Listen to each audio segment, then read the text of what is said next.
ஆரம்ப காலத்துல எல்லாம் இந்த பீட்ரூட்ட யாரும் பெருசா யூஸ் பண்ணவே இல்லங்க. பீட்ரூட்டோட இலைய தான் அதிகமா யூஸ் பண்ணிட்டு வந்தாங்க. பாபுலோனிய தொங்கு தோட்டங்கள்லேயே இந்த பீட்ரூட் வந்து வளர்க்கப்பட்டதா வந்து தரவுகள் சொல்லுது. 4000 ஆண்டுகளுக்கு முன்பே மத்திய தரைக்கடல் பகுதியில ரோமானியர்கள் தான் முதல் முறையா இந்த பீட்ரூட்ட வந்து பயிரிட்டிருக்காங்க. ஸோ அவர்கள் வந்து உணவா எதுவும் பார்க்கல. இது ஒரு மருந்து பொருளா தான் யூஸ் பண்ணிட்டு வந்தாங்க. அதுக்கப்புறமா 19ஆம் நூற்றாண்டுகள்ல பிரான்ஸ் தேசத்துல தான் இத ஒரு உணவா வந்து மக்கள் அதோட சுவையை அறிஞ்சு பயன்படுத்த ஆரம்பிச்சாங்க. பீட்ரூட்ல எக்ஸலன்ட் சோர்ஸ் ஆஃப் ஃபைபர் அதிகமா இருக்கு. நார்ச்சத்து, அப்புறம் ஃபோலேட், மெக்னீஸ், potassium, iron, vitamin C and betalains, betaines, ஹாலிஸ்டைன்ஸ் போன்ற ஆக்டிவ் ஆல்கலாய்ட்ஸும் இதுல வந்து அதிகமா காணப்படுது. உங்களுக்கு ஹை பிளட் பிரஷர் இருக்கு அப்படின்னா நீங்க தாராளமா உங்களோட உணவுகள்ல பீட்ரூட்டை ரெகுலரா எடுத்து வரலாம். ஏன்னா பீட்ரூட்டோட நன்மைன்னு பார்க்கும்போதே இரத்த குழாய்களை டைலேட் பண்ணும். ஸோ அதனால உங்களோட பிளட் பிரஷர் வந்து குறையும். உங்களுக்கு 190 210 பிபி இருக்கும். மாத்திரை போட்டாலும் கேட்காது. எப்படிடா குறைக்கிறதுன்ற ஒரே குழப்பத்தில் இருந்தீங்கன்னா முதல்ல செய்ய வேண்டியது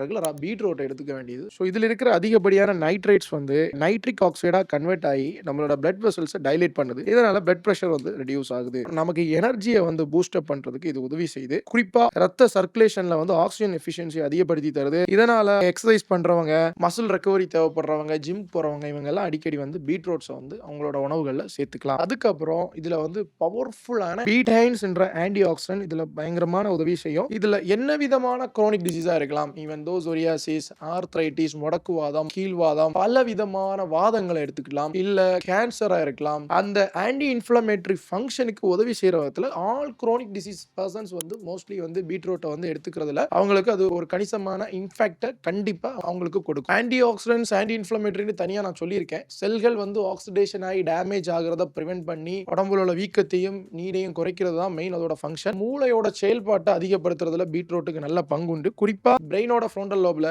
அதிகப்படியான வாஸ்குலேஷன் அதிகப்படுத்துது. இதனால மெமரி, கான்சென்ட்ரேஷன் கிடைக்கிறதுக்கு உதவி செய்யுது. அதுக்கப்புறம் ஜீரணத்தை நல்ல விதத்துல சீராக்கும். ஃபைபர் கண்டென்ட் அதிகமா இருக்கிறதுனால கட்ல இருக்கிற குட் பாக்டீரியாவோட growth-ஐ ப்ரோமோட் பண்ணுது. போவல் மூவ்மெண்ட்ஸ் நல்ல ஸ்மூத்தாகவும் மலச்சிக்கல் வராம இருக்கிறதுக்கும் நமக்கு வந்து உதவி செய்யுது. மற்றபடி இதுல கிட்னி ஸ்டோன் அதிகமா இருக்கிறவங்க, அடிக்கடி வந்து பிளட் பிரஷர் லோவாகி மருந்து மாத்திரைகள் எடுத்து பிளட் பிரஷரை இன்க்ரீஸ் பண்றவங்க இருப்பாங்க. அந்த மாதிரி இருக்கிறவங்க மருத்துவரோட ஆலோசனைக்கு ஏத்தபடி அதோட அளவை தீர்மானிச்சு நிர்ணயிச்சு எடுத்துக்கிறது ரொம்ப நல்லது. அது மாதிரி பீட்ரூட்ல அதிகப்படியான அயர்ன் அதிகமா இருக்கு. ஃபோலேட், விட்டமின் B9 எல்லாம் இருக்கிறதுனால ரத்த சோகைக்கு நல்லது. வளர்ந்து வர்ற பிள்ளைங்களுக்கு இல்ல பெண் பிள்ளைகளுக்கு வந்து ஹெச்பி லெவல் பல நேரங்களில் குறைவா இருக்கும். சிறுவர்களுக்கும் அது மாதிரி இருக்கும்.